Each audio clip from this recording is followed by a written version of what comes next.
ya. Permintaannya tentang Wali Songo yang kita akan kaji dari sisi pendidikan. Ya, jadi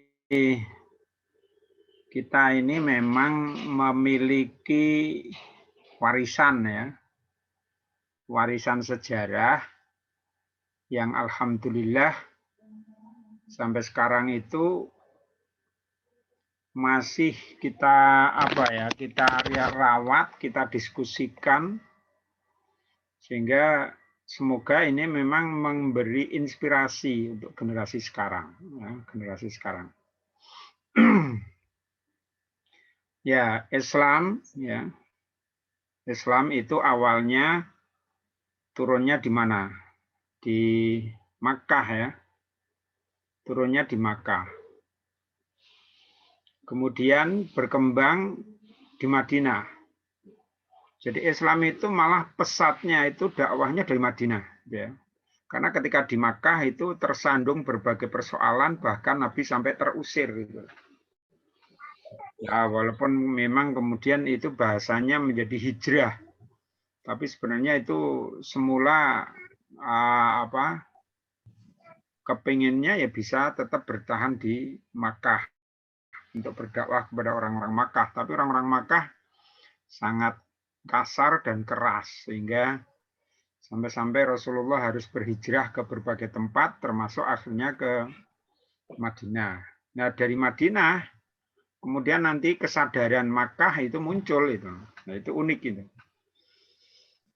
Nah, akhirnya dua kota di Hejaz ini menjadi sangat penting. Dari dua kota ini kemudian Islam menyebar. Islam menyebar ke tanah Persia, Islam menyebar ke tanah Asia. Ya. Islam menyebar ke Eropa. Ya. Kemudian dari berbagai wilayah itu akhirnya dengan sangat jauh Islam itu sampai ke negeri kita yang dulu namanya itu Nusantara. Ya, Nusantara. Kapan itu? Ya kalau kita lihat masanya ya itu di abad ke-7. Ya, ke-7. Abad ke-7 Masehi. Ya. Hijriahnya masih awal. Jadi abad ke-7 Masehi ya. Rasulullah sudah menyebarkan Islam ke berbagai wilayah ya. Sampai akhirnya ada yang sampai ke yang kita sebut sebagai Nusantara. Kalau mengingat nama Nusantara itu sebenarnya satu wilayah ya, satu wilayah yang di daerah Asia Tenggara. Jadi dulu yang namanya Asia Tenggara itu semuanya disebut sebagai Nusantara. Karena memang daerah ini adalah daerah kepulauan, ribuan pulau. Di Indonesia saja kita memiliki pulau lebih dari 17.000. Filipina, Malaysia, Brunei, ya itu semua negara kepulauan itu. Jadi pulau-pulau semua yang sangat banyak.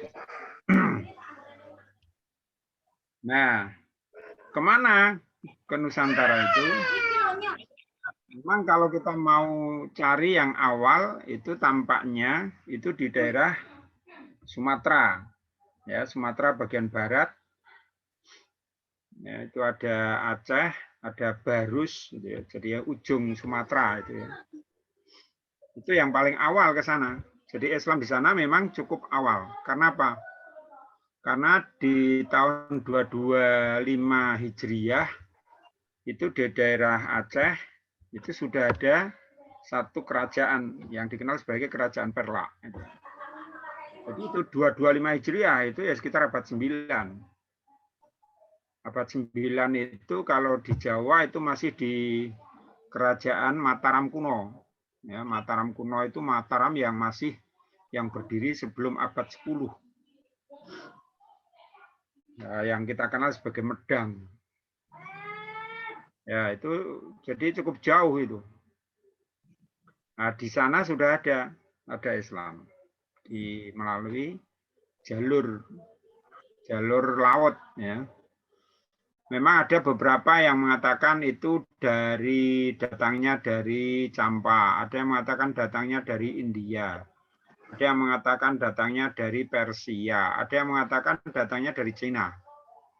Artinya apa? Hampir dipastikan, ya, Islam yang kemudian datang ke wilayah Nusantara, terutama yang awal di wilayah Sumatera Barat, bagian barat itu tidak, ya, agak sulit memastikan bahwa itu langsung dari Arab. Maka kemungkinannya memang bisa dari India, Persia, ya. Sebagian meyakini itu dari Arab. Karena apa? Karena ada satu perkiraan, ini aja perkiraan.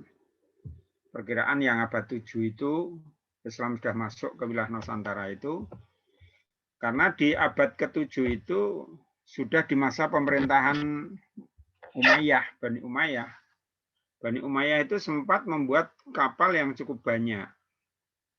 Dan kapal ini memang digunakan untuk muhibah, penjelajah di berbagai pulau, di berbagai wilayah, ya, saat itu. Sehingga kemungkinan ini masih kemungkinan. Dalam bukunya Hamka itu disebut itu kapal-kapal itu termasuk ada yang sampai ke wilayah Nusantara.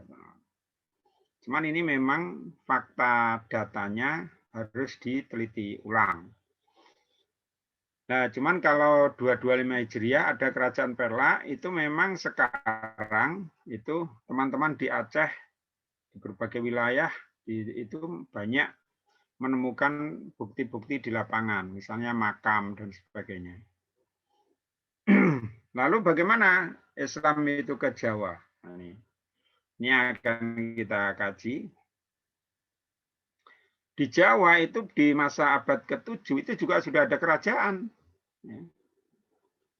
Ini lagi-lagi juga ada yang punya keyakinan pada sama saja abad ke-7 itu sudah ada Islam yang masuk ke wilayah Jawa.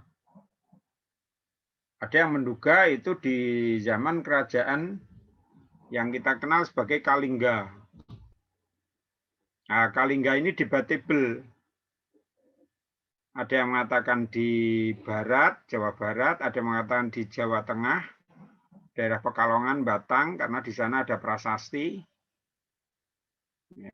Kemudian ada yang mengatakan itu di daerah Jepara. Nah, memang yang namanya kerajaan itu kan wilayahnya meluas.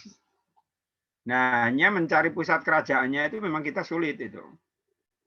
Tapi yang namanya kerajaan itu, apalagi kerajaan besar itu biasanya wilayahnya cukup luas itu. Ya, maka kita mengenal satu ratu, ya, ratu yang sangat dikenal itu Ratu Sima. Nah, itu apakah di Jepara, apakah di Batang, itu memang sampai sekarang kita belum dapat data atau fakta yang meyakinkan. Prasasti di Batang itu ada ditemukan. Kemudian candi kuno itu di daerah Keling, Jepara itu banyak ditemukan. Nah, konon di masa ini sudah ada Islam yang sampai ke Jawa. Lagi-lagi, ya, lagi-lagi ini harus ditahan karena kita belum punya bukti. Sejarah itu ya harus didasarkan kepada bukti. No source, no history. Itu ungkapan yang sangat terkenal dalam sejarah. Tidak ada sumber, ya, tidak ada bukti, ya, itu sejarahnya. Walaupun di perkiraan boleh saja itu. Ya, bukti yang paling awal ditemukan itulah yang bisa menjadi bukti awal. Itu nanti akan terus dicari itu loh. Jadi sampai kemudian suatu saat bisa ditemukan fakta yang kuat, fakta primer, bukti primer itu ya. Tapi dugaan-dugaan itu sudah ada. Nah, abad ke-7 itu, wah itu abad yang sangat jauh itu, sangat jauh. Kerajaan Kalingga inilah yang kemudian diteruskan oleh kerajaan Mataram kuno. Kerajaan yang kita kenal sebagai pendiri Borobudur, pendiri Prambanan itu ya. Itu abad-abad sebelum abad ke-10 itu. Jadi nenek moyang kita itu keren sekali itu. Nenek moyang kita di Jawa itu keren sekali. Di Sumatera juga begitu, peninggalan-peninggalannya itu peninggalan luar biasa. Coba kalian lihat ya, Borobudur, Prambanan, kemudian candi-candi di Sumatera itu luar biasa besar dan indah sekali itu. Borobudur, Prambanan itu mencerminkan satu generasi yang menurut saya itu sangat beradab saat itu. Sangat beradab dan mungkin ilmu pengetahuannya juga sangat luar biasa saat itu. Kadang kita nggak bisa bayangkan bagaimana batu sebanyak itu bisa dilukis, dipahat, kemudian ditata sedemikian rupa.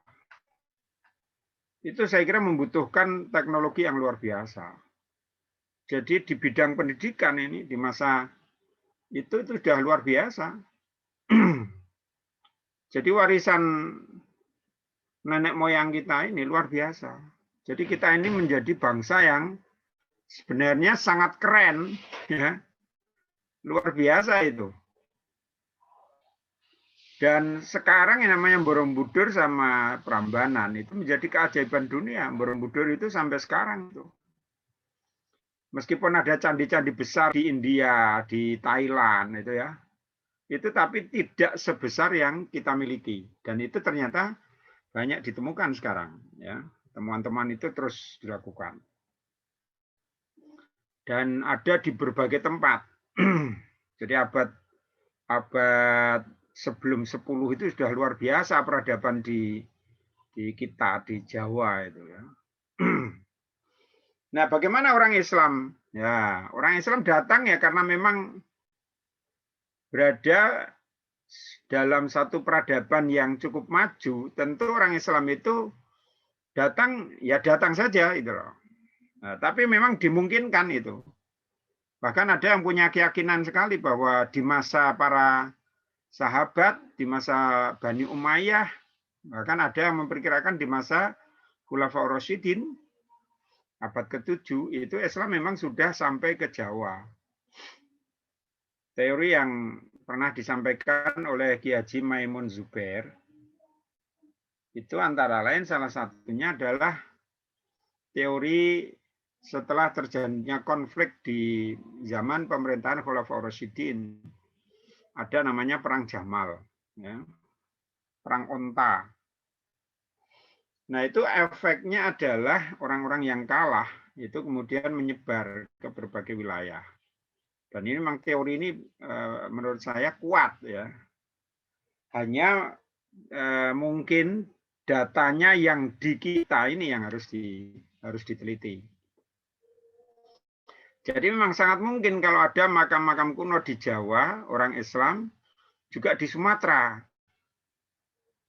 Karena tadi di saat Perang Jamal itu, orang-orang yang kalah dari perang ini akhirnya banyak yang keluar dari wilayah negeri Hijaz, Arab, dan kemudian ke berbagai wilayah, termasuk ke Asia Tenggara, termasuk ke Jawa. Jadi bisa jadi sampai ke Malaysia, sampai Sumatera, sampai ke Thailand, Filipina. Ya. Thailand itu ada satu wilayah di sana Patani yang cukup kuno juga itu.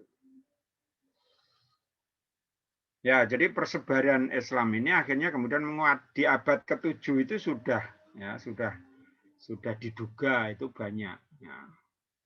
Nah, Islam itu masuk ke wilayah yang saat itu memang peradaban Hindu Buddha itu sedang sangat tinggi, memuncak. Ya, kalau satu peradaban datang ke satu wilayah yang sedang maju, tentu itu konteks yang saat itu kemungkinannya hanya bisa masuk dalam bentuk kerjasama dan sebagainya. Tidak bisa intervensi langsung tentu. Oh, kalau intervensi langsung misalnya mengajak orang di sini masuk Islam begitu, tentu bukan pekerjaan yang mudah. Walaupun Islam itu memang memiliki karakter dakwah. Ya. Jadi Islam itu memang agama dakwah. Agama dakwah itu apa? Agama dakwah itu adalah salah satu agama yang ketika mengajak orang lain itu mendapat pahala orang yang mengajaknya itu. Ya, jadi ini itu secara otomatis itu loh.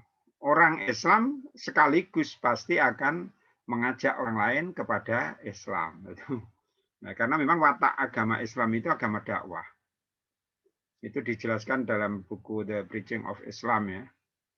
Itu jadi Islam itu agama dakwah, karakternya adalah orang yang mengajak, orang yang sudah masuk Islam itu sekaligus dia akan menjadi orang-orang yang mengajak, walaupun tidak harus disebut sebagai mubalek, tidak harus disebut sebagai dai, tapi sebagai pribadi Muslim itu akan mengajak kepada kebaikan atau mengajak kepada Islam. Nah, karakter inilah yang kemudian menguntungkan juga, meskipun hidup di masa zaman Hindu-Buddha, orang Islam itu bisa diterima. Nah, itu perkembangan di abad sebelum abad 10. Nah, tapi ada fakta data yang ini kuat, ya. Yang apa itu? Itu ada di abad 11 ya, abad 11 Masehi. Itu yang saya di makalah saya ada itu. Jadi itu ada satu makam di Leran, Gresik, Jawa Timur. Ya, saya sudah beberapa kali ke sana karena itu makam tua dan saya sebagai sejarawan harus langsung tahu sendiri gitu ya. Jadi saya beberapa kali ke sana. Ya, di sana memang unik itu. Ada satu makam yang bentuknya mirip ya, mirip candi.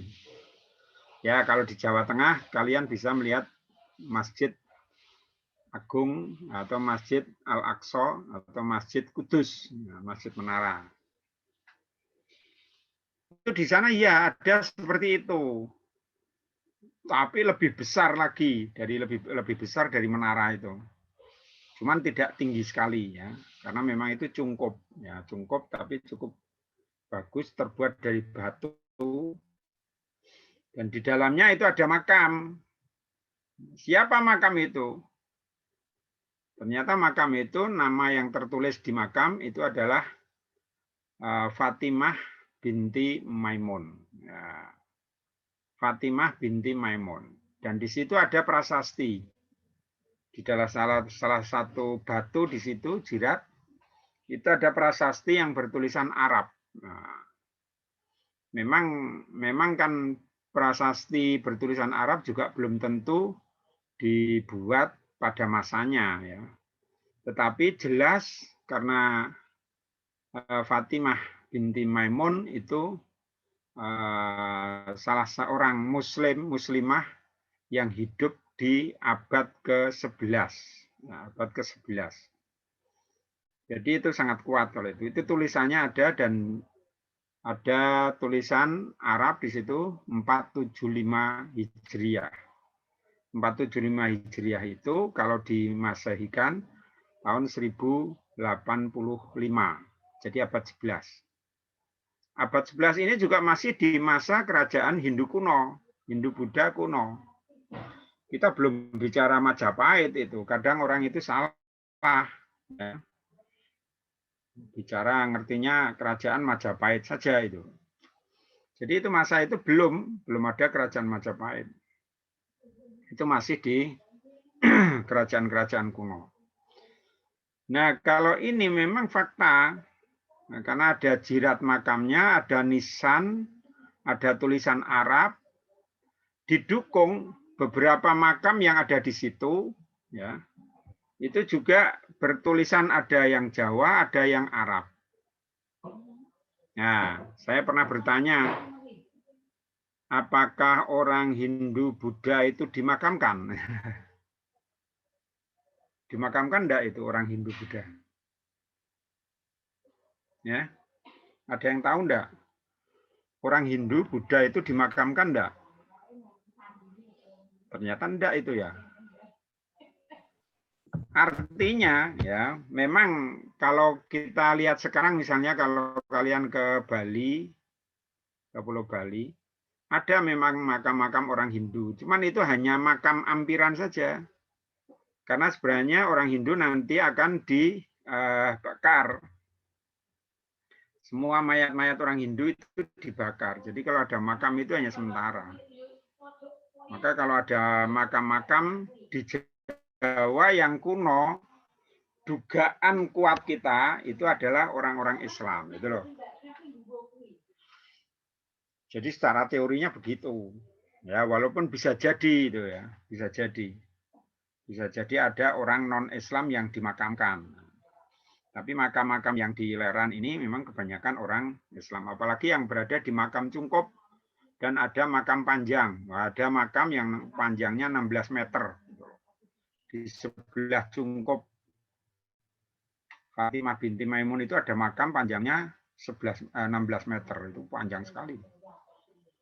Nah, itu ternyata makam Muslim itu, ya, makam Muslim. Jadi di abad itu sudah ada, kalau ini tadi tidak hanya jejaknya, tapi ini komunitas, sudah ada komunitas Muslim di Leran, ya, di Leran Gresik. Jadi abad 11 itu mungkin ya kalau sekarang itu kampung atau desa lah, kampung Muslim di masa kerajaan Syailendra, Mataram kuno. Nah, itu sudah ada itu. Nah, itu bukti nyatanya ada. Kalau kalian mau ke Gresik, silahkan ke Museum Gresik.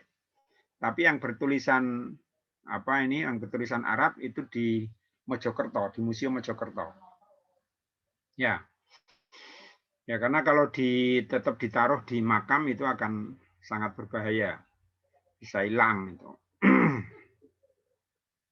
Ya, jadi abad itu sudah ada komunitas. Nah, ini bergerak lagi. Kalau tadi hanya ada jejaknya di masa awal abad 7, maka kalau abad 11 ini sudah ada jejak sejarahnya. Dan itu faktual. Kalian bisa ke sana membuktikan. Nah, jadi makam itu masih ada dan cukup bagus ya. Rindang sekali itu kalau anak-anak muda ke sana itu senang itu di sana. Ya. Kemudian bagaimana Islam selanjutnya? Tampaknya sampai di masa itu Islam masih belum banyak bisa bergerak kecuali mungkin hanya tinggal bersama-sama orang Islam di satu tempat. Maka tadi saya sebut sebagai komunitas. Belum bisa menyiarkan agama Islam mungkin keluar. Maka namanya saja itu masih nama-nama Arab yang sangat nama-nama Islam dan kita belum tahu Fatimah binti Maimun ini orang dari mana. Karena nggak ada bukti. Memang dulu Pak siapa itu juru kuncinya pernah menjelaskan, tapi saya kira tidak meyakinkan. Karena apa? Karena dia langsung menghubungkan Fatimah itu sebagai apa ini ada keterhubungan dengan Maulana Malik Ibrahim. Wah, itu jauh. Kalian mungkin juga jangan melakukan itu. Maulana Malik Ibrahim itu ya, itu di jirat makamnya di Gresik, ya makamnya ini yang makam paling indah di Jawa. itu tertulis 1419. Coba selisihnya berapa antara Fatimah dengan Maulana Malik Ibrahim. Jadi Fatimah binti Maimun 1085, Maulana Malik Ibrahim 1419. Oh, selisih 3 abad itu. Nah, 3 abad ini memang kita belum memiliki data-data faktual, sehingga saya nggak bisa banyak bercerita. Padahal abad ini memang abad yang sangat penting. Karena apa? Karena 1295 itu berdiri Kerajaan Majapahit. Jadi runtuhnya Mataram kuno berdiri Kerajaan Majapahit itu loh, oleh Raden Wijaya. Nah, di masa Kerajaan Majapahit ini tampaknya juga ada orang-orang Islam yang datang. Nah, zaman Kerajaan Majapahit ini Hindu-Buddha juga cukup hebat. Jadi ini di masa-masa ini memang Hindu-Buddha di Jawa itu mengalami masa perkembangan yang luar biasa. Apalagi di Majapahit. Majapahit raja yang kedua di Hayam Wuruk itu punya patih yang namanya Gajah Mada. Itu malah punya sumpah yang namanya Sumpah Palapa. Sumpah Amukti Palapa itu adalah sumpah dari Gajah Mada, seorang patih yang menginginkan Nusantara ini menjadi satu itu loh, di bawah kekuasaan Majapahit. Wah, itu kayak kalau di wilayah Asia Tengah itu kayak Timur Leng itu. Timur Leng itu dia sampai semboyannya sebagaimana ada satu Tuhan, maka di bumi harus ada satu kerajaan saja. Wah, itu Timur Leng itu, semboyannya seperti itu. Nah, Majapahit enggak sangat sombong seperti Timur Leng, tapi Majapahit itu yang penting Nusantara ini bisa menyatu. Jadi semboyannya adalah Sumpah Amukti Palapa. Itu pengen menyatukan wilayah-wilayah yang ada di wilayah Nusantara, pulau-pulau yang sangat banyak itu. Apakah tercapai? Ini memang pertanyaan yang selalu dipertanyakan oleh orang dalam konteks sejarah. Ya, kalau kita melihat membaca buku-buku yang diterbit yang kemudian digunakan oleh Indonesia untuk itu, memang sebagian besar itu tercapai Sumpah Palapa itu. Karena apa? Wilayah yang disatukan oleh Gajah Mada itu adalah kemudian nanti wilayah yang dijajah ya, ketika zaman penjajahan oleh Belanda. Wilayah yang kemudian dikuasai oleh Belanda itu yang kemudian nanti menjadi Indonesia. Ini singkatnya ke sana, tapi saya tidak akan membahas lebih dalam. Nah, lanjut di masa Majapahit ini, memang Islam karena masih berada di puncak kejayaan Hindu-Buddha itu memang relatif sulit untuk masuk. Ya. Hanya data-data yang kemudian kuat bisa kita baca itu adalah masa-masa akhir dari Kerajaan Majapahit. Jadi Majapahit itu berdiri di 1293 itu ya. Kemudian beberapa raja berkuasa, tapi di abad ke-15 ya, atau 14 akhir itu sudah terjadi konflik. Jadi satu abad berikutnya itu sudah terjadi konflik kerajaan. Ya, antar kerajaan. Ya, nah konflik-konflik kerajaan ini memang kemudian menjadi pintu terbuka untuk kelompok-kelompok lain yang ada di Majapahit memiliki akses ya sampai ke dalam. Contohnya apa misalnya? Di dalam buku Babat Tanah Jawa itu dijelaskan bahwa salah satu raja Majapahit itu tertarik dengan seorang putri di daerah Kamboja. Jadi itu putri Cina Cina tapi Cina Kamboja, bukan Cina dari Tiongkok. Ya, tertarik dengan putri di sana. Di sana ada satu tempat namanya Cempa. Cempa atau Campa. Orang Jawa membaca Cempa. Nah, Cempo.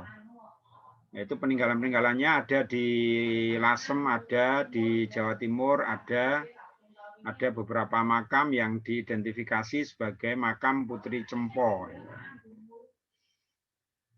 Nah, salah satu dari Putri Campa ini itu ada yang kemudian dilamar oleh salah satu raja Majapahit. Ya. Nah, ini akhirnya ini menjadi titik masuk orang-orang Islam ke jantung kerajaan. Ke jantung kerajaan. Di makalah saya itu saya tunjukkan itu saya menggunakan salah satu buku kuno, ya, Serat Kandaning Ringgit Purwo. Rombongan dari Campa ini datang ke Jawa itu di akhir dari abad 14. Siapa itu? Yaitu rombongannya salah satunya adalah Maulana Malik Ibrahim. Di situ ada Raden Rahmat. Raden Rahmat itu kemudian yang dikenal sebagai Sunan Ampel. Kemudian ada Ibrahim Asmorokondi. Itu adalah bapaknya Raden Rahmat, Sunan Ampel. Mereka ini rombongan, ada beberapa orang begitu, satu kapal itu ke Jawa, langsung ke Majapahit. Nah, langsung ke Majapahit. Nah, setelah sampai di Majapahit, ya karena sudah ada pernikahan antara Majapahit dengan Campa, sehingga ini sudah sedulur dekat lah, saudara dekat lah, menilai atau menengok saudaranya yang ada di Majapahit. Nah, setelah sampai di Majapahit, ada beberapa petunjuk dugaan mengapa orang-orang ini akhirnya tidak pulang ke Campa. Ada yang mengatakan karena Campa diserang ya, oleh kerajaan lain sehingga Campa kalah, sehingga mereka tidak memerlukan pulang. Tapi ada informasi yang mengatakan bahwa ini memang sengaja mereka tetap hidup, tetap menempat atau bertempat di Jawa. Nah, disitulah ya Raja Brawijaya V ini dari Majapahit itu yang sudah agak terbuka dengan agama Islam. Ya mungkin bisa jadi karena ada konflik-konflik di dalam, kemudian akhirnya dia butuh dukungan dari orang-orang lain termasuk Islam. Nah itu akhirnya oleh raja orang-orang yang datang dari Campa itu diberi tempat. Nah, diberi tempat. Maulana Malik Ibrahim diberi tempat di satu tempat namanya Gapura. Gapura itu sekarang tengah-tengah dari Gresik. Ya. Tengah-tengah dari Kabupaten Gresik itu ada satu tempat namanya Gapura. Beliau mendirikan pesantren di situ. Mendirikan tempat pengajian di situ. Kemudian kemungkinan Ibrahim Asmorokondi itu ke wilayah baratnya lagi. Ya. Jadi sekarang makamnya ada di mana ini? Yang berbatasan dengan Jawa, berbatasan dengan Jawa Tengah, Tuban. Ya. Kemudian putranya Sunan Ampel itu diberi tempat di daerah Surabaya. Di daerah Ampel namanya. Beliau kemudian mendirikan pesantren di Ampel. Ya. Jadi sekarang ini sudah kita lihat ini para kiai, para ulama yang datang dari luar itu tadi akhirnya kemudian mendirikan pesantren. Jadi pesantren ini memang menjadi salah satu sarana ya, yang paling utama, paling awal yang digunakan oleh para ulama untuk berdakwah. Nah, seperti apa kira-kira? Kira-kira meniru apa ini pesantren ini? Ya. Karena ini nanti pengaruh dari pesantren Gresik, pesantren Ampel itu menjadi luar biasa itu. Kira-kira itu seperti apa pesantrennya? Karena diskusi kita ke situ. Mungkin sisi sejarahnya saya langsung sampai ke sini, kemudian nanti kita akan bahasnya ke pesantren. Nah, apakah ada yang sudah ditiru sebagai pesantren?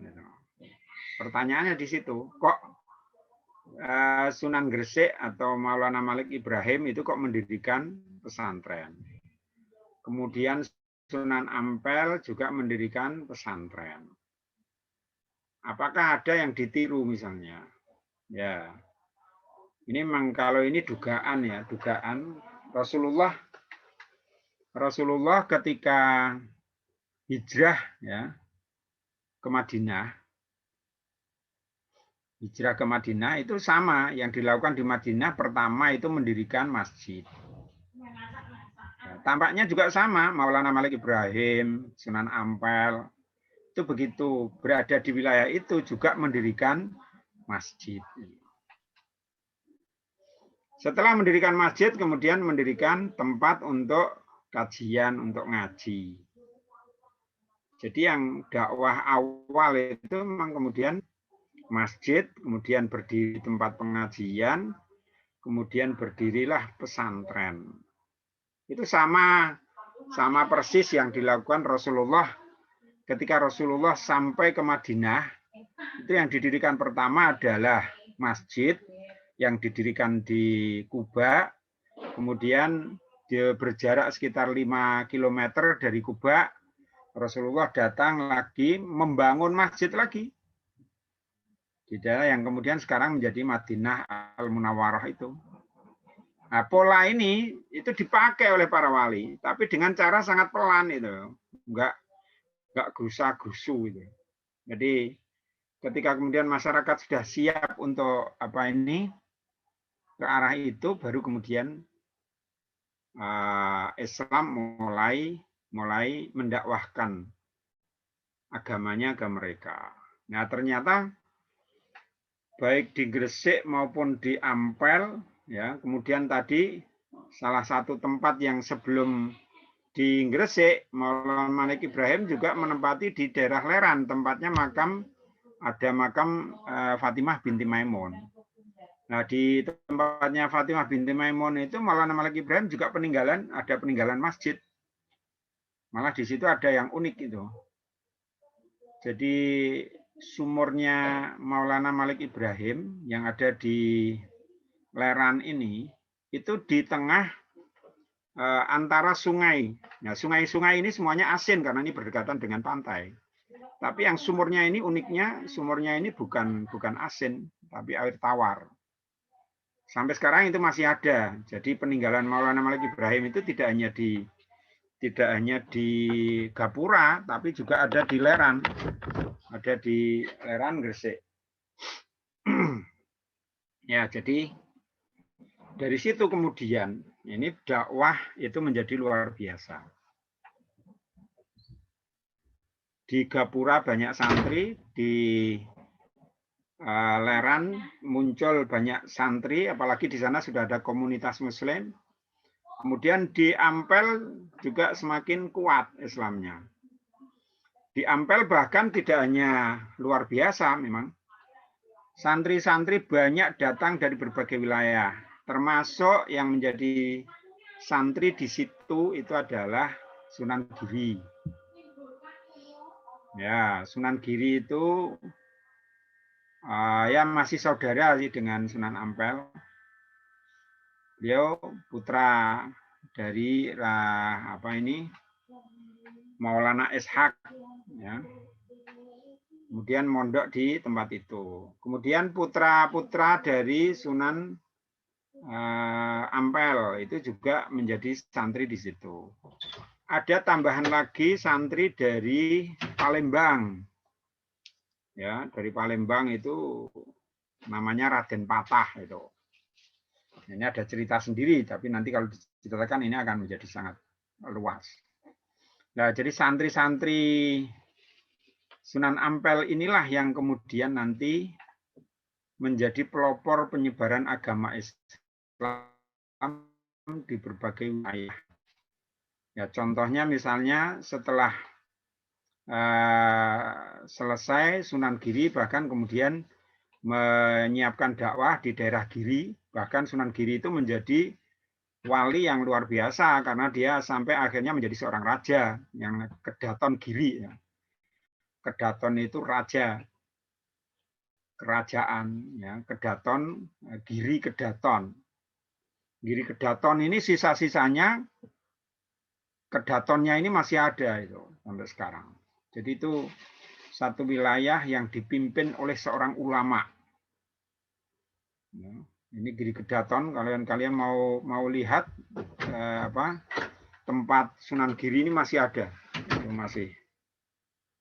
Dan itu juga luar biasa.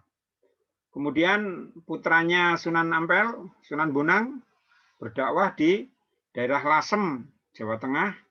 Kemudian di Tuban. Sunan Derajat ini juga putra Sunan Ampel. Itu berdakwah di Derajat, Lamongan.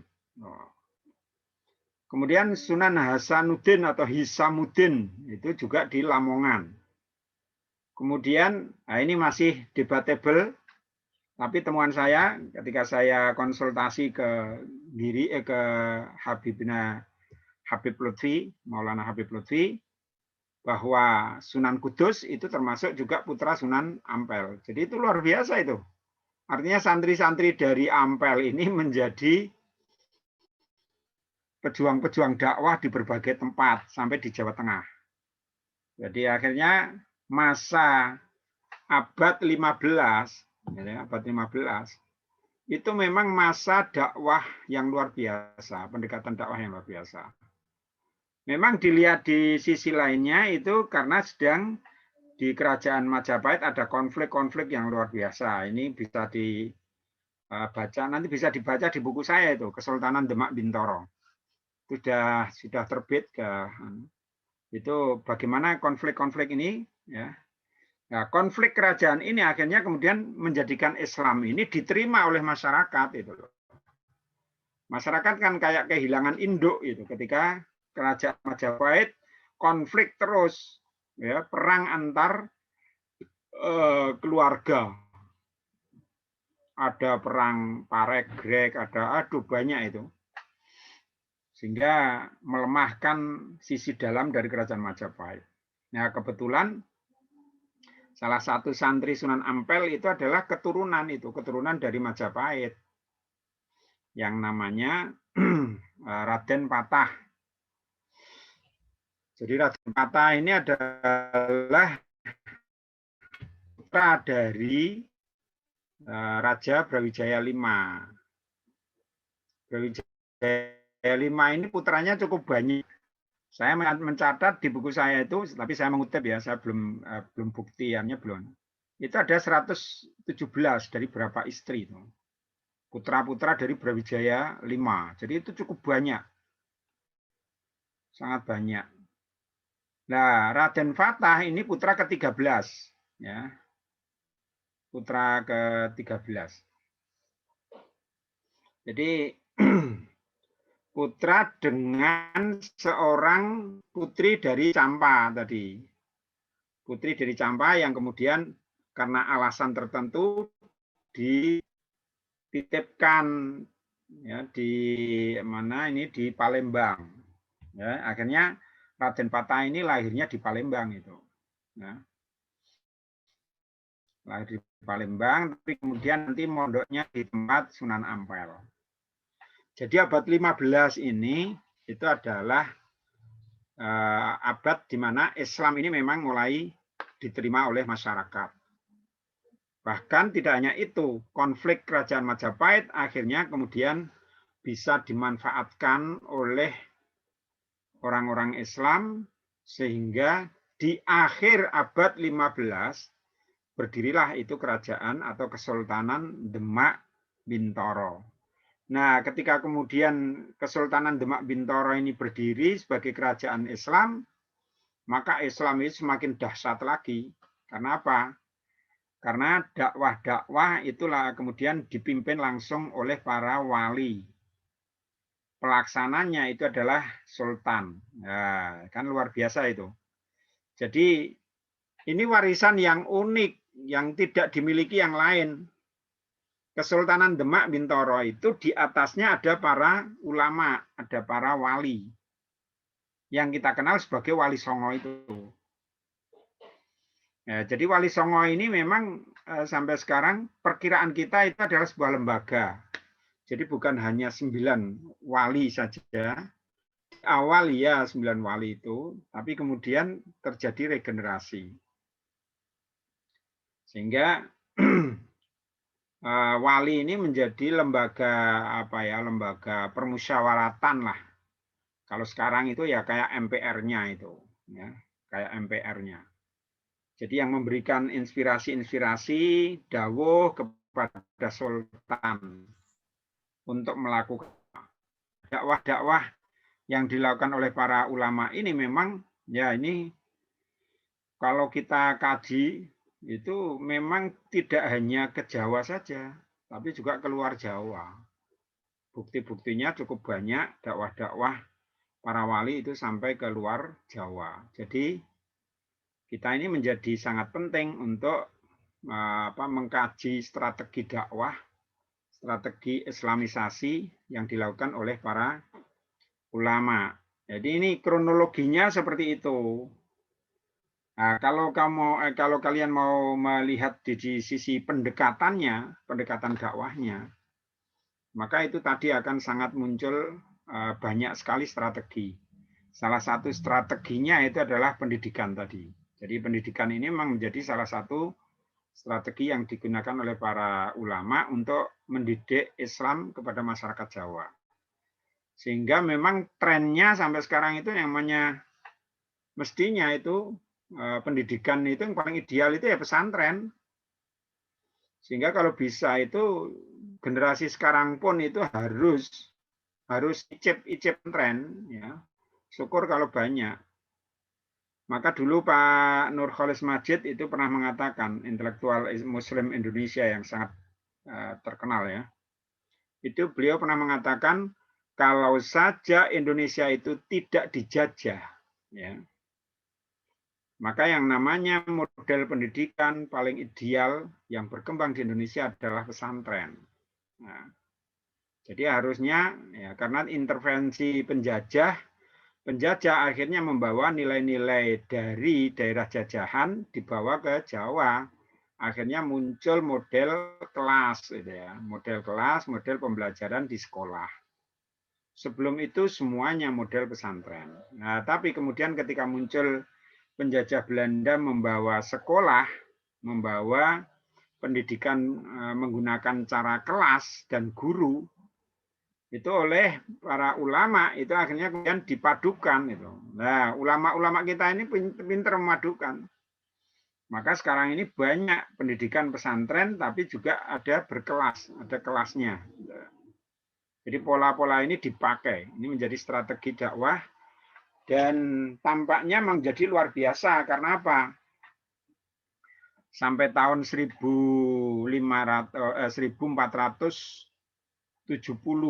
ya, 78 ketika Majapahit benar-benar runtuh ya. Sirna ilang kertaning bumi itu tahun 1479 ya, 80 itu sudah Islam sudah bisa menggantikan memiliki posisi sebuah kerajaan atau kesultanan yang kemudian dikenal sebagai Kesultanan Demak Bintoro. Ya, jadi dari situ kemudian Islam semakin berjaya lagi. Nah, ini saya tutup. Ada satu kesan yang disampaikan oleh para penulis dari luar ya, orang-orang Eropa. Mereka itu heran, loh, kayaknya di abad 14, 13, 14 itu masih Hindu-Buddha.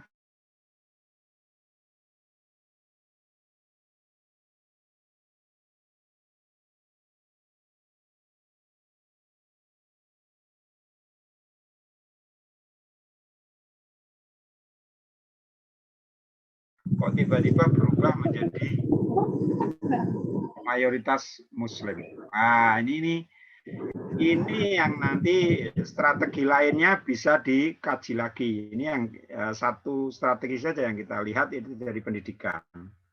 Saya kira itu. Terima kasih. Assalamualaikum warahmatullahi wabarakatuh.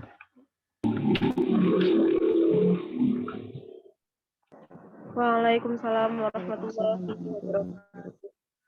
Terima kasih untuk Bapak yang sudah memberikan materi yang sangat-sangat menarik ya tentang strategi dakwah Wali Songo dalam mengislamkan tanah Jawa ini. Nah, selanjutnya di sini saya akan membuka sesi tanya jawab ya. Untuk kalian yang tadi yang sudah mempersiapkan pertanyaan, jadi di sini sistemnya bertanya dikumpulkan dahulu pertanyaannya, setelah itu dijawab oleh Pak Anasom. Nah di sini Pak, saya selaku moderator, saya ingin bertanya tentang kan tadi Bapak menjelaskan tentang pusat berdirinya Islam itu kan ada di Mekah. Dan di sini adakah perbedaan antara dakwah masa Nabi dan dakwah pada masa Wali Songo? Sebab kan tipikal orang Arab itu kan keras dan orang Jawa itu kan lemah lembut gitu Pak. Itu ada nggak Pak perbedaan dakwah dari zaman Nabi dan zaman Wali Songo tersebut? Ya. Seperti itu. Dan untuk para audiens atau peserta, ada yang ingin bertanya tidak tentang seputar Wali Songo ini? Saya hendak bertanya. Mohon izin bertanya. Menyebutkan nama dan nama instansi ya. Oke. Sudah. Apakah teman-teman dengar suara saya? Iya, dengar Mbak. Ya, terima kasih. Bismillahirrahmanirrahim. Assalamualaikum warahmatullahi wabarakatuh. Perkenalkan, nama saya Lia Puji Lestari. Bisa dipanggil Puji. Saya berasal dari UIN Wali Songo Semarang, Fakultas Usuluddin, jurusan Tasawuf dan Psikoterapi. Saya hendak bertanya, tadi kan Pak Anasom sudah menjelaskan ya mulai masuknya Islam itu pada abad keberapa saja, kemudian ada dari Gujarat, kemudian ada Arab, dan lain sebagainya. Kemudian lanjut menuju ke ada kerajaan-kerajaan seperti itu. Dan terakhir tadi menjelaskan tentang poinnya di pendidikan pesantren. Nah, yang mau saya tanyakan itu ada beberapa hal. Pertama, menurut Bapak, menurut Pak Anasom sendiri, karena ini yang kalau saya baca ya Pak ya, dari mulai saya dulu MTS itu saya masih ingat kalau di sejarah Islam gitu kan, sejarah kebudayaan Islam itu berbeda-beda gitu. Masuknya Islam ada yang mengatakan pada abad 7 Masehi, ada yang mengatakan pada 13 Masehi. Nah, menurut Bapak sendiri, Bapak lebih condong ke yang mana? Itu yang pertama. Kemudian yang kedua, mengenai dakwah Wali Songo sendiri. Mengenai dakwah Wali Songo sendiri yang Bapak jelaskan kan tadi menggunakan sistem pendidikan pesantren. Nah, sedangkan anak milenial sekarang itu jangankan di pesantren gitu, membaca Quran pun nggak mau seperti itu. Nah, bagaimana cara kami sebagai generasi muda agar bisa melanjutkan dakwah Wali Songo gitu, sehingga itu bisa menarik gitu di mata generasi muda sekarang. Itu saja, cukup. Terima kasih. Assalamualaikum warahmatullahi wabarakatuh. Assalamualaikum warahmatullahi wabarakatuh. Oke, selanjutnya ada teman-teman yang mau bertanya lagi seputar ini?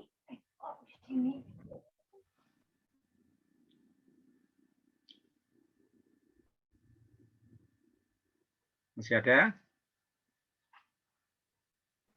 Ada tidak ya teman-teman yang mau bertanya? Di Iya, Mbak, kolom saya chat ada, Mbak. mau Di bertanya. kolom chat. Di kolom chat.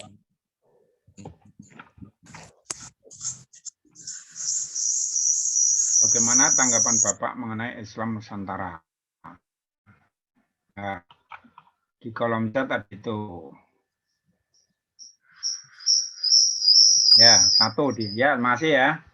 Saya jawab Pak, ya. monggo. Ya. Yang pertama dari pertanyaan dari moderator, perbedaan dakwah di Makkah dan di Jawa, ya tentu beda. Jadi dakwah itu perintahnya kan ud'u ila sabili rabbika bil hikmah, ya wal mau'izatil hasanah wajadilhum billati ahsan.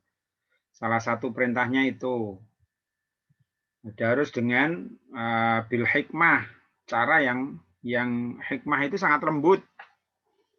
Memang di ayat lain itu didukung, itu ada ayat lain. Fabima rahmati minallah lintalahum. Kalian berdakwah itu dengan cara yang lembut. Karena apa? Lau kunna faddan ghalidul qalbi lang faddu min haulik. Kalau kalian dengan cara keras, kasar, orang-orang itu malah akan lari dari Islam. Itu sudah bukti itu di dunia modern sekarang ini.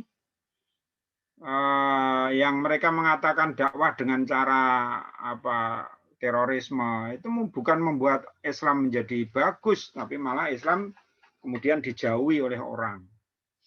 Jadi dengan cara kasar ini sudah tidak benar, sudah tidak dapat legitimasi dari Al-Quran.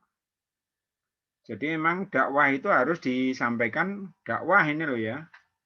Jadi ini memang harus dengan pendekatan yang lintalahum. Lintalahum itu lemah lembut, keteladanan, ya sopan, itu. Tidak boleh memaksa, bahkan sudah dijelaskan la ikroha fiddin. Itu dakwah seperti itu. Bahwa orang yang didakwai kemudian lama kesadarannya, itu sudah di bawah bimbingan Allah. Kita itu yang penting berdakwah itu. Kadang dakwah itu sekarang didakwai, ternyata sadar baru ingat 10 tahun yang akan datang. Iya ya, dulu pernah saya diberi nasihat oleh kamu begini. Masa sadarnya baru 10 tahun. Nah, itu dakwah tapi tetap harus dilakukan meskipun begitu. Tapi ada yang langsung sadar dan kemudian tertarik kepada Islam. Nah, Rasulullah dakwah di Makkah itu seperti itu. Jadi Rasulullah tidak pernah putus asa dengan penentangan kelakuan orang kafir Quraisy di Makkah. Itu kalau kita bicara dakwah Rasulullah di Makkah itu kasarnya bukan main orang-orang kafir Quraisy. Itu enggak seperti sekarang, dai-dai sekarang, mau balik sekarang. Kalau kalian nanti suatu saat karena alumni UIN kemudian berdakwah, enak itu dakwah kita itu dapat amplop ya. Nah, zaman Rasulullah enggak. Jadi beliau malah yang mengikuti beliau disakiti luar biasa. Ada yang dijemur di tengah terik padang pasir. Jangankan dijemur di sana, hanya lewat saja kalian tidak betah itu kalau di padang pasir. Itu dijemur masih ditindih dengan batu. Ada yang ditanam di dalam tanah, coba tanah sebegitu panas kok orang ditanam di dalamnya. Itu luar biasa yang ditantang Rasulullah. Sehingga Rasulullah sampai berupaya untuk hijrah. Jadi model Makkah ini. Beda dengan di Madinah. Di Madinah itu beda. Masyarakatnya beda. Mereka malah mencari pemimpin. Itu aneh toh. Akhirnya mereka menemui Rasulullah. Dalam sirah Rasulullah, kalian mungkin sudah belajar ya. Itu kan ada Bai'atul Aqobah ya. Bai'at di Aqobah itu masjidnya masih ada sekarang. Itu tempat perjanjian antara orang-orang Yasrib di Madinah dengan Rasulullah. Kenapa? Orang Yasrib itu konflik terus bosen dia. Jadi konflik bolak-balik ganti pemimpin, konflik terus akhirnya bosen pengen cari pemimpin yang bisa mendamaikan. Nah ini kalau ada yang suka konflik, kadang suatu saat ya bosan juga itu konflik.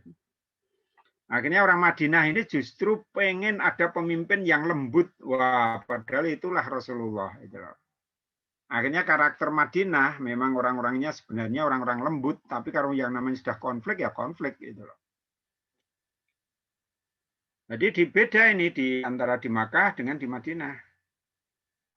Apalagi di Jawa, gitu loh. Apalagi ketika kemudian Islam ke Jawa. Jawa orang karakternya berbeda lagi dengan orang padang pasir di Makkah maupun di Madinah. Wong Mekah sama Madinah saja sudah beda. Sama-sama di daerah padang pasir. Apalagi di Jawa. Jawa itu daerah yang sangat subur tanahnya, rimbun, hijau. Maka karakter orangnya itu juga dipengaruhi oleh daerah wilayahnya. Nah, tadi saya tunjukkan di Makkah saja kulturnya beda, di Madinah beda, apalagi di Jawa. Artinya ketika Islam itu datang ke suatu daerah, suatu wilayah, akan ketemu dengan budaya masyarakat masing-masing. Maka cara menerima masyarakatnya juga akan sesuai dengan kultur mereka.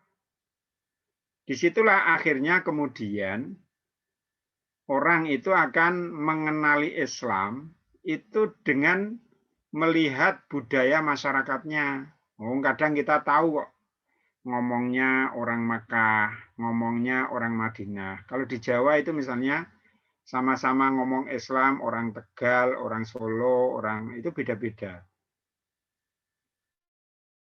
Baik, Bapak, terima kasih untuk jawabannya. Selanjutnya itu yang dari pertanyaan dari Lia Puji tadi. Yang menurut Bapak, bagaimana sejarah kebudayaan Islam yang ada beberapa teori, itu Bapak percayanya condong ke teori yang mana? Dan juga zaman milenial saat ini itu kan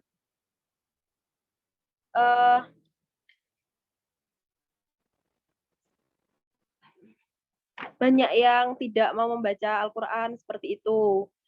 Meskipun dalam dakwah Wali Songo itu sistemnya ada pondok pesantren. Itu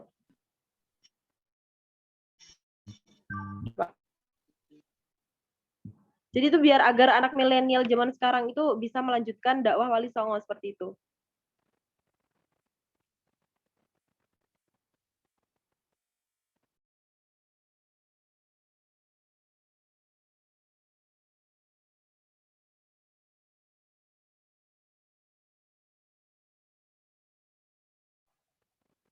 Bapak.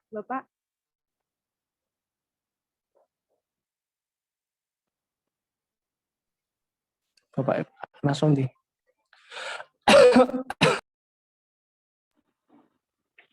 Kayaknya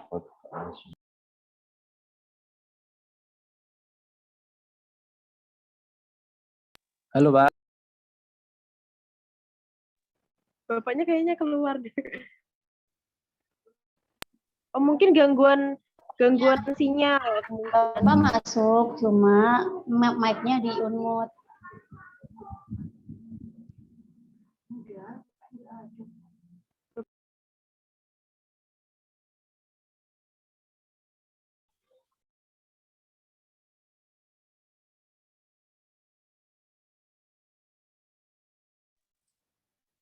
Oke.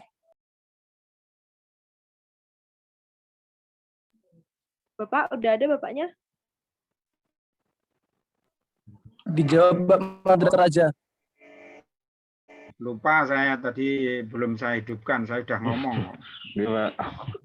Ya, jadi saya lanjutkan.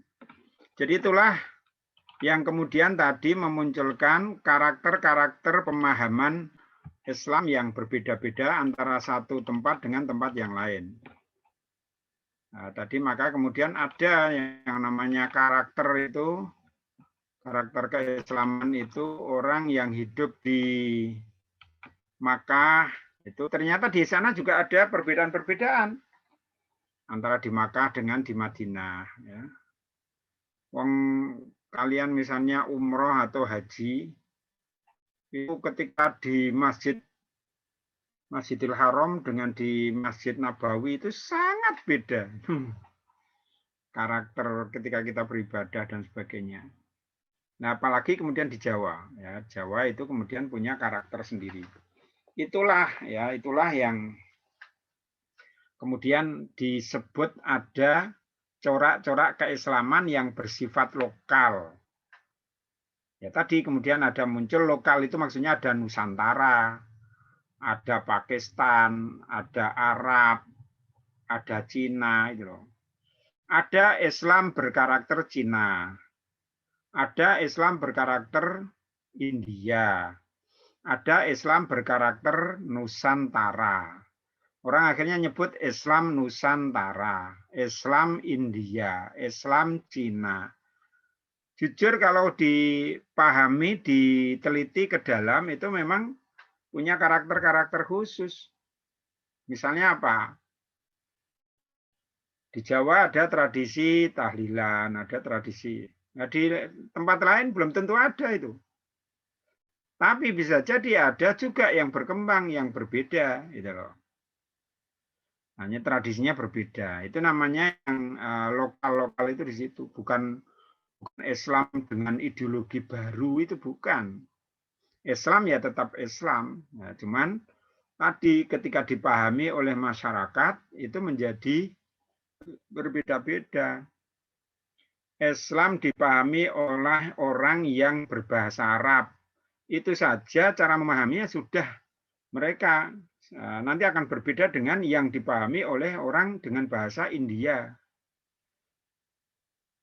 Dipahami lagi oleh orang yang menggunakan bahasa Jawa. Wah, kita ini rumit sekali. Kita ini harus belajar bahasa Jawa, juga harus belajar Islam yang menggunakan bahasa Arab. Wah, itu kan problem sendiri itu.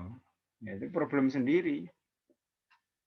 Nah, tentu di satu tempat dengan tempat yang lain akhirnya berbeda-beda itu. Itulah yang kemudian namanya Islam lokalitas, Islam yang kemudian dipahami di masyarakat. Ya, jadi bisa ada itu Islam yang bercorak lokal. Ya, kalian misalnya ke Malaysia itu tradisi berislam di sana berbeda dengan tradisi Islam di Jawa. Tidak harus keluar negeri, di luar pulau saja sudah berbeda-beda itu di negeri Indonesia itu. Ya, jadi itu. Kemudian mengapa ada abad 7 ada 13 membangun 13 itu Senogor-Gurunya. Itu teorinya Senogor-Gurunya dari Gujarat. Cuman itu Senogor-Gurunya tidak membaca fakta-fakta yang tadi saya sampaikan. Mungkin kalau Senogor-Gurunya dulu diskusi dengan Pak Anasom mungkin berbeda dia. Ya, karena apa? Karena dia mungkin akan dapat bukti-bukti baru. Ya. Sehingga kalau abad 13 itu memang Islam sudah ini yang dimaksud adalah di Aceh berkembang dengan munculnya kerajaan Islam Samudra Pasai. Tapi tadi yang saya tunjukkan wong 225 Hijriah di abad 9 itu sudah ada kerajaan Persia, ya. Jadi itu sudah tidak valid kalau yang dimaksud masuk lah ya. Tapi kalau dimaksud perkembangan Islam itu ya. Jadi abad 13 itu di Sumatera itu perkembangan atau Islam mencapai puncak. Itu munculnya kerajaan Islam Samudra Pasai. Di Jawa itu abad 15-16 ketika Islam di bawah Kesultanan Demak Bintoro. Itu kan kemudian banyak kesultanan-kesultanan di bawah Demak Bintoro. Di Cirebon, ya, kemudian itu kan semuanya terkait dengan Kesultanan Demak Bintoro. Jadi kalau kayak sekarang inilah, ya sekarang ini kan Indonesia terdiri dari 30 berapa provinsi, 32. Nah, itu kan provinsi-provinsi yang dipimpin oleh gubernur-gubernur, sama dengan saat itu. Kesultanan Demak Bintoro itu juga punya wilayah-wilayah yang cukup banyak. Iya. Nah, generasi muda memang harus belajar, kalau perlu harus ngicipi pesantren itu loh. Jangan tidak, biar punya pengalaman. Ini model pendidikan yang paling dasar, paling kuno, yang sampai sekarang itu masih menurut saya belum ada yang nandingi. Kalian ini kalau di kampus yang namanya belajar itu kan serampangan. Baca buku belum hanya berapa halaman dikutip saja. Kalau di pesantren tidak akan seperti itu. Jadi kalau yang namanya ngaji di pesantren, ngaji Quran itu ya mesti dari ayat per ayat sampai selesai. Ngaji kitab dari satu huruf ke huruf lainnya sampai selesai. Kalau di kampus kan enggak. Nah, di kampus itu hanya diberi pembelajaran model mengutip gitu ya. Jadi buku-buku ini dibaca, kemudian dibaca hanya khusus yang berkepentingan, yang lain tidak dibaca. Di pesantren enggak itu. Ada model pendidikan yang memang harus tuntas pemahamannya. Nah, itu model ini harus kalian itu harus ada punya pengalaman di situ. Ya, jadi jangan malas, jangan hanya dengan medsos saja. Ya, saya kira itu. Terima kasih. Baik, terima kasih Bapak. Untuk pertanyaan selanjutnya dari Iis Roizul, yaitu bagaimana tanggapan Bapak mengenai Islam Nusantara? Ini kan mungkin pembahasannya mungkin bisa Bapak. Tadi sudah saya sampaikan. Yang saya sampaikan itu tadi menjawab itu dari chat ini. Apalagi? Dan selanjutnya ada yang dari Among Rogo, yaitu fenomena sekarang itu kan mungkin banyak yang tidak diketahui akan sejarah bahkan nama-nama dari Wali Songo tersebut. Nah, apalagi dengan berkembangnya teknologi yang semakin bagus ini, dulu Wali Songo menyebarkan agama Islam di tanah Jawa benar-benar berjuang tanpa adanya teknologi yang memadai. Bahkan harus berjalan berhari-hari, berbulan-bulan, bahkan bertahun-tahun untuk menciarkan agama Islam. Ya, ini kalian memang harus mengenal. Wali Songo ini kalian harus mengenal. Ini yang di background foto saya sebenarnya lengkap 9 wali. Cuman ini tadi yang saya sampaikan, wali itu dugaan kita adalah satu lembaga. Ya, lembaga yang itu gonta-ganti orang dari generasi ke generasi. Jadi lembaga dakwah. Karena sampai di zaman akhir Mataram, di zaman awal Mataram itu masih ada namanya Wali Songo itu. Hanya di masa Mataram akhir itu kemudian diganti menjadi wali-wali yang kewilayahan karena mungkin wilayahnya sudah menyebar sangat luas gitu. Tapi di awal lembaganya itu masih Wali Songo. Sehingga Sunan Giri Prapen itu putra Sunan Giri. Yang kedua itu masih memberikan restu untuk pelantikan di Kerajaan Mataram Islam. Ya, jadi ini generasi ke generasi. Nah, itu harus kalian kenal. Nah, siapa saja itu? Di timur itu ada Sunan Ampel, ada Sunan Giri, ada Maulana Ishak, ada Maulana Malik Ibrahim, ada Sunan Bonang, ada Sunan Derajat, ada Sunan Lamongan, ya. Banyak sekali itu. Di Jawa Tengah ada Sunan Kudus, ada Sunan Kalijogo, ada Sunan Muria, ya, Raden Fatah. Di Jawa Barat ada Syarif Hidayatullah. Nah, itu kalian apalagi mahasiswa Wali Songo, kalau tidak kenal itu, ya bahaya itu. Jadi kalian harus mengenal dan juga paling tidak tahu strategi-strategi para ulama dalam berdakwah. Jadi kita itu memang dalam rangka untuk dakwah. Nah, termasuk jurusan-jurusan yang dipelajari di kalian itu hampir banyak yang dulu juga sudah dilakukan oleh para ulama kita. Di Usuluddin ada jurusan seni, ya. Oh, itu kan dulu para wali itu juga menggunakan pendekatan seni untuk berdakwah.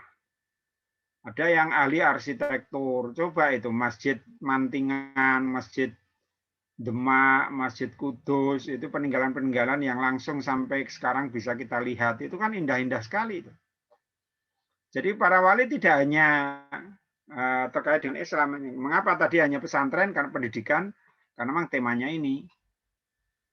Tapi sebenarnya hampir semua aspek kehidupan ini itu disentuh oleh dakwah para wali. Jadi nggak hanya, nah maka kalian itu kalau bisa ya mempelajari itu loh ya. Para wali terletak di garis pantura, apakah itu merupakan satu kebetulan atau ya memang yang namanya pesisir itu daerah-daerah yang di samping memang lautnya itu tenang. Beda dengan Laut Selatan. Kalian nggak berani itu naik perahu di Laut Selatan. Jalur utara itu relatif semua lautnya itu tenang. Jadi bisa digunakan untuk berlayar. Sehingga hampir semua pelayaran yang paling enak, paling bagus, paling kondusif itu di daerah utara. Sejak dari Jakarta ya sampai di paling timur Banyuwangi, itu pantainya memang di utara itu relatif tenang. Sehingga jalur ini tidak hanya menjadi jalur dakwah, tetapi juga jalur dagang, jalur ekonomi VOC, jalur semua. Itu memang melalui utara. Jadi kadang lewat utara lebih lancar. Lewat utara kemudian masuk jalan, itu akan lebih mudah ke selatan daripada lewat pantai selatan. Oh, belum sampai pantai sudah. Karena di sana memang ombaknya sejak dulu terkenal sangat besar dan tinggi. Sehingga tidak mungkin dilalui oleh kapal. Sehingga itu menjadi dasar mengapa tidak hanya para wali, tapi juga banyak hal itu berada di wilayah utara. Nah, kebetulan memang para wali-wali ini datangnya memang dari arah Campa tadi, Campa Kamboja itu di wilayah utara itu. Ya. Kalau kalian lihat di peta itu kan di atas. Itu. India juga di sana, India dan sebagainya. Jadi memang kebetulan di jalur itu. Sehingga yang berkembang itu di wilayah utara. Bukan berarti di daerah dalam, enggak. Ketika zaman Islam, Kesultanan Islam Mataram, itu Mataram pertama, Mataram Islam itu di Kota Gede, Yogyakarta. Ya beda itu ya. Jadi pernah, maka kemudian sekarang kesultanan itu malah yang sampai sekarang masih ada kan di dalam semua. Kasunanan Surakarta, kemudian Mangkunegaran itu di Solo. Kesultanan Ngayogyakarta, Hadiningrat itu di Jogja. Pakualam juga di Jogja. Jadi begitu, itu malah yang di akhir itu justru perkembangannya yang menjadi sampai sekarang masih ada itu semuanya di wilayah dalam, di wilayah selatan. Ya. Jadi tidak hanya di pantai utara. Ya. Hanya memang kalau nanti akan dikaji lebih dalam karakter berislamnya antara ketika di Kesultanan Demak, kemudian di Pajang, di Solo maupun di Jogja itu tentu beda-beda di situ. Ya, saya kira itu. Baik, terima kasih Bapak. Dan karena ini juga sudah pukul 11.30 sesuai dengan jadwal yang kami tentukan, di sini saya akan menyampaikan tentang kesimpulan. Di sini tentunya tidak ada ajaran yang diberlakukan secara instan dan evolutif. Semua melalui proses penyesuaian yang dilakukan. Wali Songo menerapkan sistem dakwah sesuai dengan kapasitas objek dakwah yang ditemui. Dalam berbagai catatan sejarah, para anggota Wali Songo juga melakukan peperangan. Namun hal ini dilakukan dengan memegang prinsip-prinsip peperangan dalam Islam, yaitu tidak melukai anak-anak dan perempuan, tidak merusak simbol-simbol keagamaan dan tempat ibadah, serta aturan-aturan lain yang dijalankan secara ketat. Dan juga dengan ini semua, maka pancaran hikmah dari adanya dakwah mampu diterima masyarakat Jawa dengan sukarela. Dan hal ini sudah banyak terbukti dengan adanya peninggalan seperti prasasti ataupun masjid dan yang lainnya. Seperti itu. Dan saya sebagai moderator ingin mengucapkan terima kasih sebanyak-banyaknya kepada Bapak Anasom yang sudah berkenan untuk mengisi acara webinar pendidikan dari kami. Dan juga saya mengucapkan terima kasih kepada teman-teman para audiens yang sudah mengikuti webinar kami.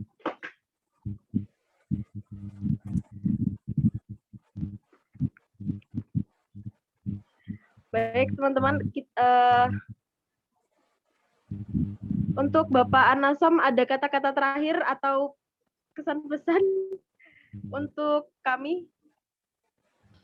Ya, tadi yang saya sampaikan bahwa kalian juga harus mengkaji strategi dakwah para ulama ini yang disebut sebagai Wali Songo itu sangat cocok untuk Indonesia, sangat cocok untuk masyarakat kita, masyarakat yang kalian hadapi.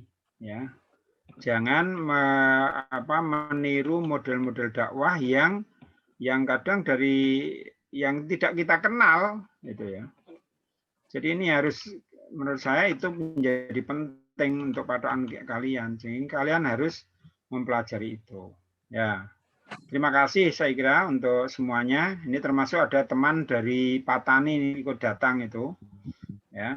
Ada Pak Bukhari Muslim atau Pak Kore Jarong, dulu alumni dari Fakultas Dakwah. Nah, ini beliau ada di situ ya. Terima kasih Pak kehadirannya Pak Bukhari. Oh ya Pak, untuk sebelumnya, sebelum kita mengakhiri acara ini, bisa semuanya untuk on kameranya untuk dokumentasi kita Ya. difoto.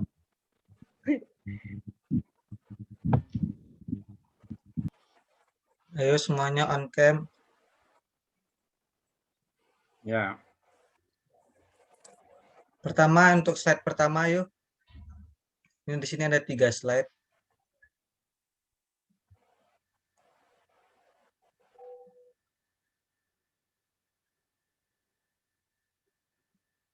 Ayo. Yang belum on cam. Saya hitung aba-aba ketiga ya.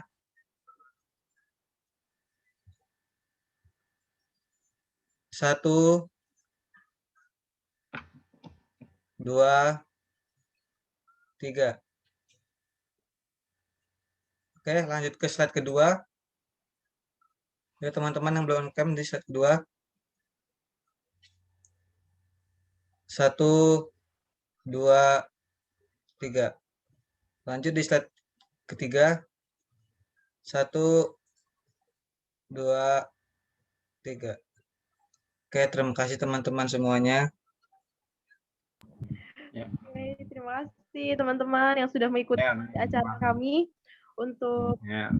Bapak, terkhususnya saya terima kasih. Ya. Monggo Bapak boleh. Ya. Assalamualaikum warahmatullahi wabarakatuh. Waalaikumsalam warahmatullahi wabarakatuh. Waalaikumsalam.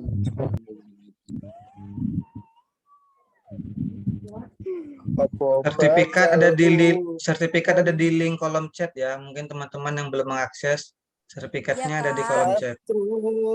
Terus. Mas Egi. Mas Egi. Belum.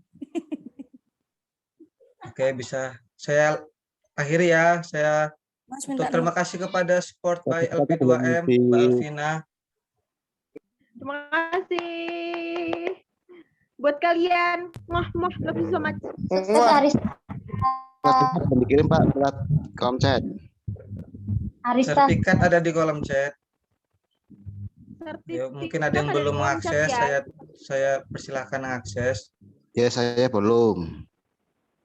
Akan dilihat di kolom Mas chat Egi. ya. Saya tunggu sampai 11.40 sebelum saya bubarin. Oh, nggak ada namanya ya, Kak? Ya, Kak. Mungkin nanti di webinar selanjutnya akan ada namanya.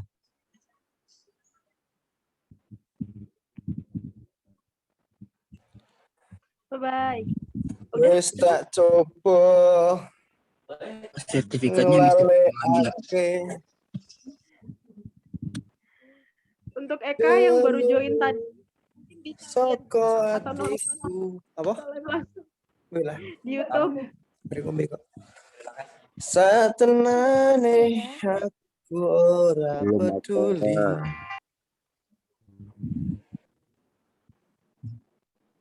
Mas Abi saya mute ya. Ini udah selesai ya untuk room Zoom-nya. Iya, sudah, Kak. Sudah ya, saya bubarin ya.